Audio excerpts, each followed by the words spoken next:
ایسی کوئی بات نہیں. بالکل اویس صاحب ایک تو اگر ہم آنسریبل ہیں ہر ایک آنسریبل ہے. بالکل ٹھیک. اویس صاحب ایک تو یہ نارمل نارم نہیں ہے, ایک مورل نارم نہیں ہے دنیا جہان میں کہ اگر کسی جج کے اوپر تحفظات ہو تو اب بینچ سے الگ ہو جاتا ہے. تو حکومت یہ کہہ رہی ہے کہ بابر ستار صاحب کیوں نہیں ہوئے جب ان کے متعلق کنسرن کا ہے. میں آپ کو بتاؤں بالکل ایسے نہیں ہے, بالکل بھی ایسے نہیں ہے. بات یہ ہے کہ جج کے خلاف دونوں باتیں جو انہوں نے کی ہیں نا وہ جو ہے میں آپ کو بتاتا ہوں اس کی قانونی حیثیت کیا. جی جلدی سے بتائیے. ایک تو انہوں نے کہا ہے کہ جی اگر کوئی جج کے اوپر تحفظات ہیں تو جی وہ ٹرانسفر کر دے. آپ کو اگر آپ کے پاس کوئی تحفظات ہیں اس کی کوجنٹ ایویڈنس, اسپیسیفک ایویڈنس یہاں پہ جنرلائز فارم میں ہے کہ یہ ایجنسیاں, کیونکہ ایجنسیوں کے خلاف آپ نے یہ کمپلینٹ کی ہے اور ہاں یہ تینوں ایجنسیاں ہیں اس لیے ہمیں تحفظات ہیں. یہ اتنی جنرل سٹیٹمنٹ ہے کہ اس کے اوپر انہوں نے بلکہ ابھی رعایت کی ہے. 5 لاکھ روپے جرمانے کے ساتھ ان کو آرٹیکل 204 کے تحت کنٹمپٹ آف کورٹ کا شو کاز نوٹس بھی دینا چاہیے تھا. یہ بالکل غلط ہے.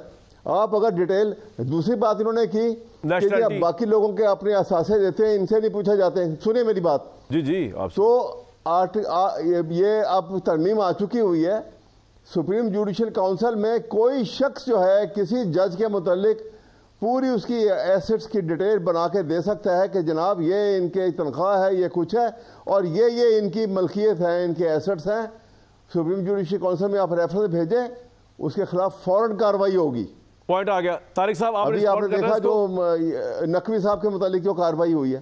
ٹھیک ہے, پوائنٹ آ گیا سر. یہ بالکل دونوں باتیں جو تھیں یہ حقائق کہ پارلیمنٹیرینز ہو, وزیر ہوں, سینیٹر ہو, ایم این اے ہو, ایم پی اے ہو, ہم تو ہر سال اپنے ایسٹس دیتے ہیں اور وہ پبلک ڈاکومنٹ ہے, ہر بندہ وہ الیکشن کمیشن سے لے سکتا ہے. جی آپ دیں نا, اگر نہیں کوئی دیتا سوال یہ کہ آپ ان کے خلاف دیں, یہ ان کے ایسٹس ہیں, یہ ڈیٹیل ہے, کارروائی ہوگی کوئی بھی جج ہو. جی طارق صاحب وہ کہہ رہے ہیں کوئی آدمی بھی دے سکتا ہو جائے, اس سے علاوہ کچھ اور چیز ہو جائے. میں کہہ رہا ہوں کہ یہ دورہ تیرا نظام نہیں ہے, کوئی نہیں ہوگا. یہ ٹرانسپیرنٹ کیوں نہ ہو, اور اگر کسی کے اوپر کوئی کوشچن ہوتا ہے میں نے خود کیا جی, میں بتاؤں میں نے کہ یہ جناب ایک پرسن اسپیسیفک ہے. ملک صاحب میری بات سنیے. ملک صاحب میں نے 3 ہائی کورٹ کے 3 ججز کے خلاف سپریم جوڈیشل کونسل میں ریفرنس بھیجے ہیں خود.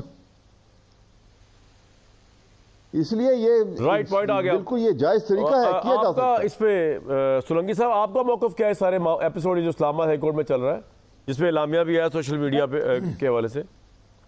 میں مختصر بات کروں گا, ایک جنرل بات, اور وہ یہ ہے کہ افتخار چودھری صاحب نے جو ہمارے نظام انصاف کو نقصان پہنچایا تھا, جس طرح سے بلیک میلنگ کر کے 18ویں ترمیم میں ججز کی جو تعیناتی کو ختم کر کے 19ویں ترمیم کروائی تھی, جب تک وہ ٹھیک نہیں ہوتی تو ہماری جو عدل کا جو نظام ہے وہ ٹھیک نہیں ہوگا. باقی جو ہائی کورٹ کا جو پریس ریلیز ہے اس میں اور باتوں پہ میں کوئی تبصرہ نہیں کرتا, لیکن گرین کارڈ کے حوالے سے جو کچھ کہا گیا ہے کہ وہ سفر کے لیے ضروری تھا, تو گرین کارڈ جو ہے وہ ٹریول ڈاکومنٹ نہیں ہے, اس کے لیے ویزا لینا پڑتا ہے. اور یہ کہ اگر آپ 6 مہینے یا سال سے زیادہ اس ملک سے باہر ہیں تو آپ قانونی طور پر گرین کارڈ نہیں رکھ سکتے. یہاں پر لکھا گیا ہے کہ یہ 2005 کے بعد واپس آ گئے تھے, تو اس کو تقریباً 2 دہائیاں بنتی ہیں. میرے خیال میں یہ جو امریکی قانون ہے اس کے خلاف ہے.